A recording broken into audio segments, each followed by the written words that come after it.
Critical theory Frankfurt school से जुड़ा है।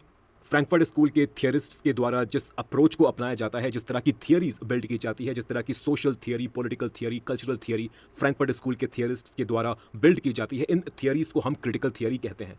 फ्रैंकफर्ट स्कूल सोशल इंक्वायरी के एक क्रिटिकल ट्रेडिशन को रिप्रेजेंट करता है। लेकिन यहां आपको समझना है कि Frankfurt school critical social inquiry का एक टाइप है। It is a type of critical social inquiry, it is a type of critical theory. लेकिन फ्रैंकफर्ट स्कूल के अलावा और भी कई तरह के क्रिटिकल थियरीज होते हैं, और भी कई तरह के क्रिटिकल ट्रेडिशंस होते हैं। फ्रैंकफर्ट स्कूल के बाहर भी critical theories, critical social inquiry, critical traditions exist करते हैं। For example feminism. फेमिनिज्म भी एक तरह की क्रिटिकल सोशल इंक्वायरी है। फेमिनिज्म की आइडियोलॉजी भी एक तरह के क्रिटिकल ट्रेडिशन को रिप्रेजेंट करता है। इसके बाद पोस्ट मॉडर्निज्म। पोस्ट मॉडर्निज्म भी एक क्रिटिकल ट्रेडिशन को रिप्रेजेंट करता है। पोस्ट मॉडर्निज्म को भी आप एक क्रिटिकल थियरी कह सकते हैं। लेकिन फ्रैंकफर्ट स्कूल की जो क्रिटिकल थियरी है, the critical theory practised by Frankfurt school, Frankfurt school की क्रिटिकल थियरी फेमिनिज्म और पोस्ट मॉडर्निज्म के क्रिटिकल ट्रेडिशन से अलग है, डिफरेंट है। फ्रैंकफर्ट स्कूल की क्रिटिकल थियरी और फेमिनिज्म और पोस्ट मॉडर्निज्म की क्रिटिकल ट्रेडिशन सेम नहीं है, दोनों में फंडामेंटल डिफरेंसेस हैं। यहां इस वीडियो में हम फ्रैंकफर्ट स्कूल के क्रिटिकल ट्रेडिशन को समझने की कोशिश करेंगे। फ्रैंकफर्ट स्कूल इस टर्म को जर्मनी के शहर फ्रैंकफर्ट में स्थित इंस्टीट्यूट फॉर सोशल रिसर्च नाम के थिंक टैंक या रिसर्च ऑर्गेनाइजेशन से एसोसिएटेड थिंकर्स, स्कॉलर्स, रिसर्चर्स और थियरिस्ट्स के लिए यूज किया जाता है। फ्रैंकफर्ट स्थित इस इंस्टीट्यूट फॉर सोशल रिसर्च के तहत काम करने वाले जो थियरिस्ट, रिसर्चर्स हैं और इनके द्वारा अपनाया जाने वाला जो क्रिटिकल अप्रोच है, इसे ही कलेक्टिवली फ्रैंकफर्ट स्कूल कहते हैं। इंस्टीट्यूट फॉर सोशल रिसर्च, इस इंस्टीट्यूट को 1923 में फ्रैंकफर्ट में फ्रेडरिक पोलक और फेलिक्स व्हील के द्वारा फाउंड किया गया था। और इस institute, that means Institute for Social Research के फर्स्ट डायरेक्टर थे कार्ल ग्रनबर्ग। 1923 में Carl Grunberg Institute for Social Research के डायरेक्टर बनते हैं। लेकिन उस वक्त, दैट मींस 1920s के डिकेड में, इंस्टीट्यूट फॉर सोशल रिसर्च का फोकस मेनली मार्क्सिस्ट स्टडीज और क्रिटिक ऑफ कैपिटलिस्ट सोसाइटी के ऊपर ही था। एस्टैब्लिशमेंट के साथ ही, मतलब 1920s में ही, फ्रैंकफर्ट स्कूल के अप्रोच को क्रिटिकल थियरी नहीं कहा गया। शुरुआती दिनों में इंस्टीट्यूट फॉर सोशल रिसर्च का main objective, main goal Marxist studies को आगे बढ़ाना, कैपिटलिस्ट सोसाइटी के क्रिटिक को आगे बढ़ाना ही था। इंस्टीट्यूट फॉर सोशल रिसर्च में क्रिटिकल थियरी और क्रिटिकल ट्रेडिशन की शुरुआत 1930 के अराउंड होती है। 1930 में जब मैक्स होकाइमर फ्रैंकफर्ट स्कूल के, that means Institute for Social Research के डायरेक्टर बनते हैं, डायरेक्टर बनने के बाद मैक्स होकाइमर के द्वारा यह कहा गया कि इंस्टीट्यूट फॉर सोशल रिसर्च, इस इंस्टीट्यूट का जो अप्रोच होगा थ्योरी बिल्डिंग को लेकर, सोसाइटी को समझने को लेकर या सोशल इंक्वायरी को लेकर, इस स्कूल, इस इंस्टीट्यूट का जो अप्रोच होगा, वो अप्रोच बाकी मौजूदा सोशल इंक्वायरी के अप्रोचेस से, नॉलेज बिल्डिंग, थ्योरी बिल्डिंग के अप्रोचेस से डिफरेंट होगा। 1937 में इसी ऑब्जेक्टिव को परस्यू करते हुए 1937 में मैक्स होकाइमर एक आर्टिकल पब्लिश करते हैं। इस आर्टिकल का टाइटल था traditional and critical theories. Critical theory, ये जो फ्रेज है, क्रिटिकल थियरी, ये जो फ्रेज है, इस फ्रेज को मैक्स होकाइमर के द्वारा ही कॉइन किया गया। क्रिटिकल थियरी, ये फ्रेज एकेडमिक वर्ल्ड में 1937 में मैक्स होकाइमर के इस आर्टिकल में, ट्रेडिशनल एंड क्रिटिकल थियरीज, इस आर्टिकल में अपीयर होता है। मैक्स होकाइमर सोशल इंक्वायरी और थियरी बिल्डिंग के बाकी कंटेम्प्रेरी अप्रोचेस से फ्रैंकफर्ट स्कूल के अप्रोच को डिफरेंशिएट करने के लिए फ्रैंकफर्ट स्कूल के अप्रोच को क्रिटिकल थियरी का नाम देते हैं। क्रिटिकल थियरी के इस फ्रेज को मैक्स होकाइमर के द्वारा यहां पर कॉइन किया जाता है। क्रिटिकल थियरी क्या है, क्रिटिकल थियरी किस तरह के थियरी को रिप्रेजेंट करता है, और क्रिटिकल थियरी कैसे बाकी थियोरेटिकल अप्रोचेस से डिफरेंट है, इन सभी क्वेश्चंस को होकाइमर ने अपने 1937 के article traditional and critical theories, इस आर्टिकल में आंसर किया। इस आर्टिकल में मैक्स होकाइमर ने बताया कि फ्रैंकफर्ट स्कूल का research objective, broad research objective, broad research agenda क्या होगा, किस तरह के अप्रोच को फ्रैंकफर्ट स्कूल के थियरिस्ट्स के द्वारा अपनाया जाएगा। इसके अलावा मैक्स होकाइमर के द्वारा इस आर्टिकल में ट्रेडिशनल थियरीज और क्रिटिकल थियरीज के बीच डिफरेंसेस को भी एक्सप्लेन किया गया। मैक्स होकाइमर ने कहा कि ट्रेडिशनल थियरीज स्टेटस को लेजिटिमाइज करने का काम करती है, स्टेटस को मेंटेन रखने का काम करती है। ट्रेडिशनल थियरीज के द्वारा एक पर्टिकुलर स्टेटस को एक्सप्लेन किया जाता है, फिर इस स्टेटस को लेजिटिमाइज करने का, इस स्टेटस को मेंटेन करने का काम ट्रेडिशनल थियरीज करती हैं। उन्होंने कहा कि जो ट्रेडिशनल थियरीज होती हैं, ट्रेडिशनल थियरीज का काम होता है रियलिटी को एक्सप्लेन करना, फैक्ट और एविडेंसेस को कलेक्ट करना, रियलिटी को एक्सप्लेन करना, रियलिटी को एक्सप्लेन करने के लिए फैक्ट और एविडेंसेस को कलेक्ट करना। लेकिन यहां पर फैक्ट और एविडेंसेस को सिर्फ फैक्ट और एविडेंसेस के लिए ही कलेक्ट किया जाता है। Fact and evidences under traditional theories, fact and evidences are collected for the sake of collecting fact and evidences. इन फैक्ट एंड एविडेंसेस का काम सिर्फ और सिर्फ स्टेटस को एक्सप्लेन करना, स्टेटस को लेजिटिमाइज करना और स्टेटस को मेंटेन करके रखने तक ही सीमित होता है। लेकिन इन ट्रेडिशनल थियरीज के अपोजिट जो क्रिटिकल थियरीज होंगी, क्रिटिकल थियरीज का काम स्टेटस को लेजिटिमाइज करना नहीं बल्कि स्टेटस को क्वेश्चन करना होगा। यहां पर फैक्ट और एविडेंसेस को सिर्फ फैक्ट और एविडेंसेस के लिए कलेक्ट नहीं किया जाएगा। We won't be collecting fact and evidences for the sake of collecting fact and evidences. We won't be building theories for the sake of building theories. Rather, the goal of theory building and the goal of collecting fact and evidences would be to critique the society, to critique the status quo and move towards a change and greater human emancipation. Critical theory के तहत theory build करने का ultimate objective होगा society में change को introduce करना, ये find out करना कि सोसाइटी में ह्यूमन इमेंसिपेशन का लेवल क्या है और किस तरह से हम ह्यूमन इमेंसिपेशन को इंक्रीज कर सकते हैं, किस तरह से हमारे सोसाइटी को, हमारे सोशियो पॉलिटिकल ऑर्डर को और बेहतर तरीके से ऑर्गेनाइज किया जा सकता है। तो मौजूदा सोशियो पॉलिटिकल ऑर्डर को क्रिटिक करना और एक बेटर अल्टरनेटिव की तलाश करना, एक बेटर अल्टरनेटिव की ओर आगे बढ़ना, ये इंस्टीट्यूट फॉर सोशल रिसर्च या आप कहें फ्रैंकफर्ट स्कूल का गोल होगा, ऑब्जेक्टिव होगा। इंस्टीट्यूट फॉर सोशल रिसर्च, इस इंस्टीट्यूट से कई थियरिस्ट जुड़े हुए हैं। ये जो थियरिस्ट हैं इन्हें 3 जनरेशंस में कैटेगराइज किया जाता है। First generation critical theorist, second generation critical theorist और third generation critical theorist. First generation critical theorist में जो मेन इंपॉर्टेंट थियरिस्ट हैं वे हैं Max Horkheimer, Theodor Adorno, Herbert Marcuse, Walter Benjamin. इनके अलावा और भी कई थियरिस्ट हैं जो कि फर्स्ट जनरेशन में इंक्लूडेड हैं।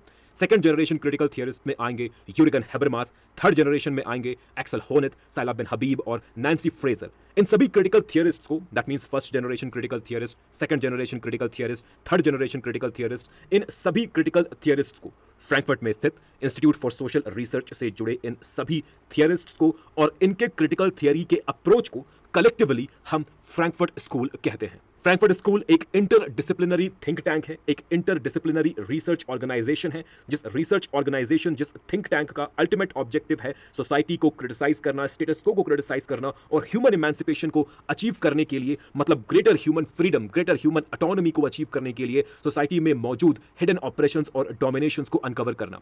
फ्रैंकफर्ट स्कूल के थियरिस्ट के द्वारा सिर्फ डिस्क्रिप्टिव थियरीज बिल्ड नहीं की जाती, ये हमें सिर्फ ये नहीं बताते कि समाज कैसा है, what is the society like, how the society is, नहीं, ये थियरिस्ट, ये क्रिटिकल थियरिस्ट ऑट टू के क्वेश्चन को भी डील करते हैं। मतलब ये थियरिस्ट हमें बताते हैं कि सोसाइटी को कैसा होना चाहिए, how the society should be, how the society ought to be. That means Frankfurt school critical theorist के द्वारा बिल्ड की जाने वाली थियरीज का नेचर नॉर्मेटिव भी होता है। Their theories are both descriptive and normative। ये हमें बताते हैं कि समाज कैसा है, लेकिन साथ ही साथ ये हमें ये भी बताते हैं कि समाज को कैसा होना चाहिए। इसके अलावा आपको समझना है कि फ्रैंकफर्ट स्कूल के द्वारा एक इंटरडिसिप्लिनरी अप्रोच को भी अपनाया जाता है। यहां पर सोसाइटी को स्टडी करने के लिए, सोसाइटी को एनालाइज करने के लिए सिर्फ किसी एक डिसिप्लिन या ब्रांच ऑफ नॉलेज को यूज नहीं किया जाता। यहाँ पर सोशल साइंसेज और ह्यूमैनिटीज के अलग अलग डिसिप्लिन के थियरिस्ट अपना कंट्रीब्यूशन देते हैं। अलग अलग डिसिप्लिन, अलग अलग बॉडी ऑफ नॉलेज को यूज करके यहाँ पर सोसाइटी के एक अल्टीमेट थियरी को बिल्ड करने की कोशिश की जाती है।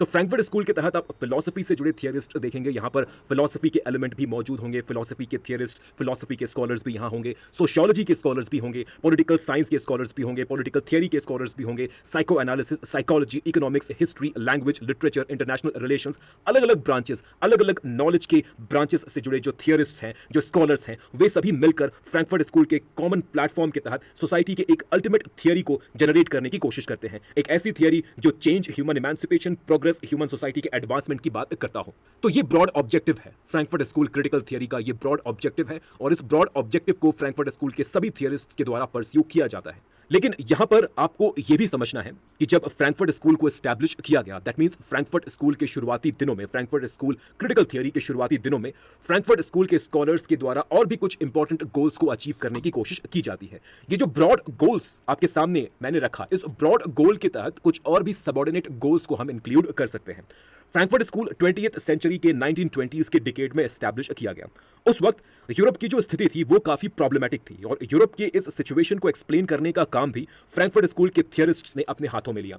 फ्रैंकफर्ट स्कूल के शुरुआती दिनों में फ्रैंकफर्ट स्कूल का एक इंपॉर्टेंट ऑब्जेक्टिव था, एक इंपॉर्टेंट गोल था, यूरोप में टोटलिटेरियनिज्म के राइज को एक्सप्लेन करना। इटली में फासिज्म के राइज को, जर्मनी में नाजिज्म के राइज को, यूरोप में ये जो टोटलिटेरियन लीडर्स का राइज हो रहा था, ये जो right wing ultra nationalist leaders का राइज हो रहा था, इस राइज को एक्सप्लेन करना और ये बताना कि यूरोप की जनता ने, खासकर इटली और जर्मनी के लोगों ने क्यों in right wing ultra nationalist totalitarian leaders को सपोर्ट किया, क्यों हिटलर के अथॉरिटेरियन रेजिम को जर्मनी के लोगों के द्वारा सपोर्ट किया गया, एक्सेप्ट किया गया। जर्मनी के लोगों के अथॉरिटेरियन पर्सनालिटी, अथॉरिटेरियन लीडर्स को एक्सेप्ट करने के इस बिहेवियर का एक्सप्लेनेशन ढूंढना भी फ्रैंकफर्ट स्कूल क्रिटिकल थियरी का एक ऑब्जेक्टिव था। इसके अलावा फ्रैंकफर्ट स्कूल के थिंकर्स ने इस बात को भी फाइंड आउट करने की कोशिश की कि जर्मनी में हॉलोकॉस्ट जैसी इनह्यूमन घटना क्यों हुई। ज्यूइश पीपल का जो परसिक्यूशन हिटलर के रजीम में हुआ, यह परसिक्यूशन क्यों हुआ, कौन से फैक्टर्स हैं जो कि इस परसिक्यूशन हॉलोकॉस्ट को एक्सप्लेन करते हैं। हॉलोकॉस्ट की घटना और ज्यूइश पीपल के परसिक्यूशन से फ्रैंकफर्ट स्कूल बहुत अधिक इन्फ्लुएंस्ड था। हॉलोकॉस्ट की घटना ने फ्रैंकफर्ट स्कूल और फ्रैंकफर्ट स्कूल के थियरी और थियोरेटिकल अप्रोच को बहुत अधिक अफेक्ट किया, बहुत अधिक इन्फ्लुएंस किया। फ्रैंकफर्ट स्कूल के तहत, फ्रैंकफर्ट स्कूल के खासकर शुरुआती दिनों में फ्रैंकफर्ट स्कूल के तहत जो स्कॉलर्स थे, जो थियरिस्ट थे, ये स्कॉलर्स, ये थियरिस्ट, ये मेनली ज्यूइश थे। फ्रैंकफर्ट स्कूल के मेंबर्स प्रीडोमिनेंटली ज्यूइश थे और ज्यूइश होने की वजह से, और ज्यूइश होने के साथ साथ जर्मनी में होने की वजह से फ्रैंकफर्ट स्कूल के इन मेंबर्स को और इन मेंबर्स के नियर एंड डियर वंस को, इनके फैमिली, इनके रिलेटिव्स को नाजी गवर्नमेंट के हाथों परसिक्यूशन फेस करना पड़ा। तो यहां आप देख सकते हैं कि फ्रैंकफर्ट स्कूल से जुड़े थिंकर्स, फ्रैंकफर्ट स्कूल से जुड़े स्कॉलर्स और थियरिस्ट्स ने हॉलोकॉस्ट को directly indirectly first hand experience किया। इन थिंकर्स, इन फ्रैंकफर्ट स्कूल के मेंबर्स के रिलेटिव्स ने, जर्मनी में मौजूद फ्रैंकफर्ट स्कूल के इन मेंबर्स के रिलेटिव्स ने परसिक्यूशन को, ज्यूइश पीपल के परसिक्यूशन को, हॉलोकॉस्ट को डायरेक्टली एक्सपीरियंस किया। इस रेशियल डिस्क्रिमिनेशन, ज्यूइश पीपल के इस रेशियल डिस्क्रिमिनेशन, इस परसिक्यूशन और हॉलोकॉस्ट को लेकर फ्रैंकफर्ट स्कूल के मेंबर्स काफी डिस्टर्ब्ड थे। फ्रैंकफर्ट स्कूल के थियरिस्ट्स ये समझना चाहते थे कि आखिर किसी पॉलिटिकल रेजिम में सोसाइटी के एक सेक्शन के साथ इस तरह का व्यवहार कैसे किया जा सकता है। आखिर अपने आप को एडवांस्ड कहने वाली एक सोसाइटी के भीतर इस तरह से state sponsored killing, state sponsored ethnic cleansing को कैसे प्रैक्टिस किया जा सकता है। तो फ्रैंकफर्ट स्कूल के थियरिस्ट, इन्होंने ज्यूइश पीपल के परसिक्यूशन को, हॉलोकॉस्ट को ना ही एक्सपीरियंस किया, बल्कि ये थियरिस्ट, ये स्कॉलर्स ज्यूइश पीपल के परसिक्यूशन और हॉलोकॉस्ट के विक्टिम भी थे। परसिक्यूशन से बचने के लिए, नाजी गवर्नमेंट के परसिक्यूशन से बचने के लिए, हॉलोकॉस्ट से बचने के लिए फ्रैंकफर्ट स्कूल को जर्मनी से रीलोकेट भी होना पड़ा। 1933 में जब हिटलर जर्मनी में सत्ता में आता है, तब हिटलर के पावर में आने के बाद फ्रैंकफर्ट स्कूल को जर्मनी छोड़ना पड़ा। जर्मनी छोड़कर फ्रैंकफर्ट स्कूल को, that means Institute for Social research को, सबसे पहले स्विट्जरलैंड के जनेवा में एस्टैब्लिश करने की कोशिश की जाती है। जनेवा के बाद Frankfurt school Paris, France, Paris move करता है। फ्रांस के बाद, पेरिस के बाद फ्रैंकफर्ट स्कूल यूएसए मूव करता है। यूएस के अलग अलग सिटीज में फ्रैंकफर्ट स्कूल को एस्टैब्लिश करने की कोशिश की जाती है, जैसे New York, California. Finally university of Columbia के डिपार्टमेंट ऑफ सोशियोलॉजी के साथ पार्टनरशिप करके फ्रैंकफर्ट स्कूल को जर्मनी के बाहर यूनिवर्सिटी ऑफ कोलंबिया में टेम्पररली एस्टैब्लिश किया जाता है।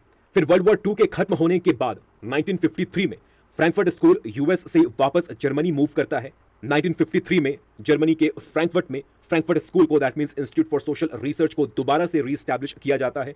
लेकिन जब फ्रैंकफर्ट स्कूल यूएस छोड़कर वापस जर्मनी आया, उस वक्त फ्रैंकफर्ट स्कूल से बिलोंग करने वाले सभी थियरिस्ट, सभी स्कॉलर जर्मनी वापस नहीं आते हैं। कुछ इंपॉर्टेंट स्कॉलर्स थे जैसे हर्बर्ट मार्कूसे, कुछ इंपॉर्टेंट स्कॉलर्स थे जिन्होंने यूएस में ही रहना प्रेफर किया, वे जर्मनी वापस नहीं आते। भले ही फ्रैंकफर्ट स्कूल यूएस से वापस जर्मनी शिफ्ट हो जाता है, वापस फ्रैंकफर्ट शिफ्ट हो जाता है, लेकिन फ्रैंकफर्ट स्कूल क्रिटिकल थियरी से जुड़े कुछ इंपॉर्टेंट स्कॉलर और थियरिस्ट यूएस में ही रहना प्रेफर करते हैं। इसके अलावा फ्रैंकफर्ट स्कूल के क्रिटिकल थियरिस्ट का एक और इंपॉर्टेंट ऑब्जेक्टिव था। यह ऑब्जेक्टिव था मार्क्सिज्म को रिवाइज करना, कार्ल मार्क्स के आइडियाज, उनके थियरीज को रिवाइज करना, ऑर्थोडॉक्स मार्क्सिज्म को रिवाइज करके मार्क्सिज्म के एक रिविजनिस्ट वर्जन को प्रेजेंट करना। यह भी फ्रैंकफर्ट स्कूल क्रिटिकल थियरी का एक इंपॉर्टेंट गोल, एक इंपॉर्टेंट ऑब्जेक्टिव है। देखिए, ऑर्थोडॉक्स मार्क्सिज्म में कई प्रॉब्लम्स फ्रैंकफर्ट स्कूल के थियरिस्ट के द्वारा पॉइंट आउट किए जाते हैं। फ्रैंकफर्ट स्कूल के थियरिस्ट मार्क्स से इन्फ्लुएंस्ड थे, कार्ल मार्क्स के आइडियाज से वे इन्फ्लुएंस्ड थे, लेकिन इनके द्वारा, फ्रैंकफर्ट स्कूल के इन थियरिस्ट के द्वारा ऑर्थोडॉक्स मार्क्सिज्म के इकोनॉमिक डिटरमिनिस्टिक अप्रोच को क्रिटिसाइज किया जाता है। ऑर्थोडॉक्स मार्क्सिज्म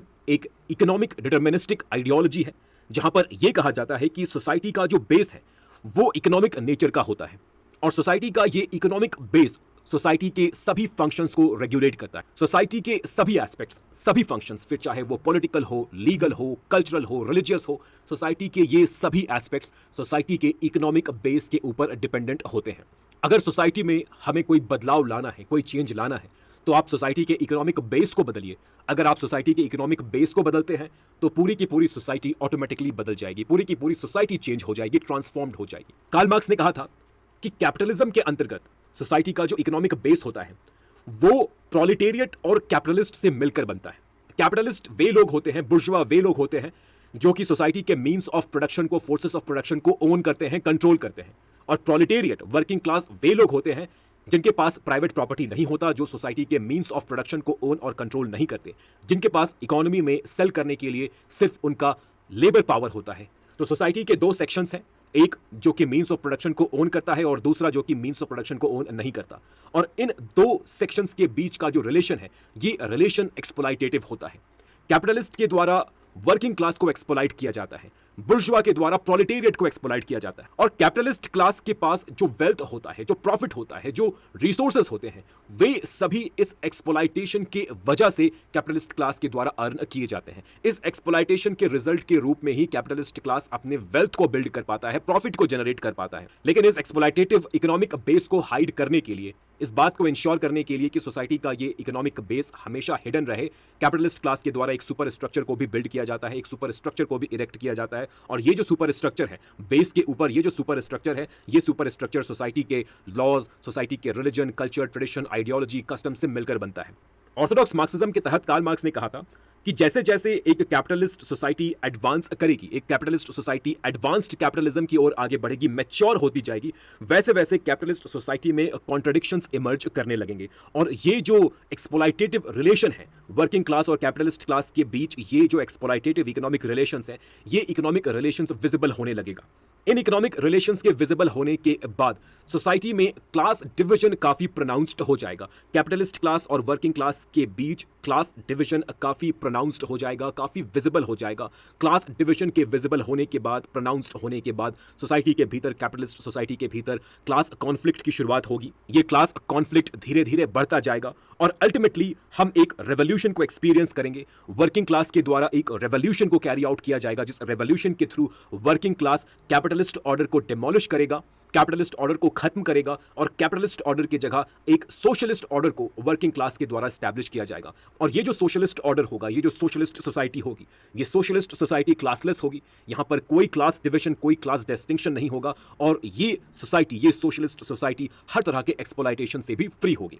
लेकिन कार्ल मार्क्स ने जिस सोशलिस्ट रेवोल्यूशन, जिस कम्युनिस्ट रेवोल्यूशन की बात की थी अपनी आइडियोलॉजी में, जिस सोशलिस्ट रेवोल्यूशन की बात की थी, ये सोशलिस्ट रेवोल्यूशन, ये कम्युनिस्ट रेवोल्यूशन यूरोप की एडवांस्ड कैपिटलिस्ट सोसाइटी में कभी नहीं हुआ। तो फ्रैंकफर्ट स्कूल के सामने ये चैलेंज था।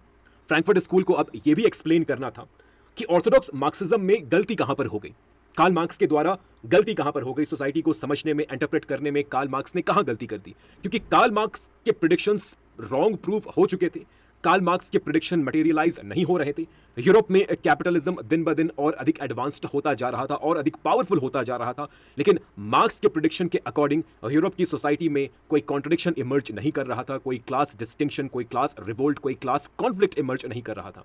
तो थ्योरी और प्रैक्टिस के बीच ये जो गैप है, ऑर्थोडॉक्स मार्क्सिज्म की आइडियोलॉजी और यूरोप की सोसाइटी में, एडवांस्ड कैपिटलिस्ट सोसाइटी में जो कुछ भी हो रहा था, इसके बीच ये जो गैप है, प्रेडिक्शन और रियलिटी में ये जो गैप है, इस गैप को एक्सप्लेन करना, यह भी फ्रैंकफर्ट स्कूल के क्रिटिकल थियरिस्ट का एक इंपॉर्टेंट ऑब्जेक्टिव, एक इंपॉर्टेंट गोल है।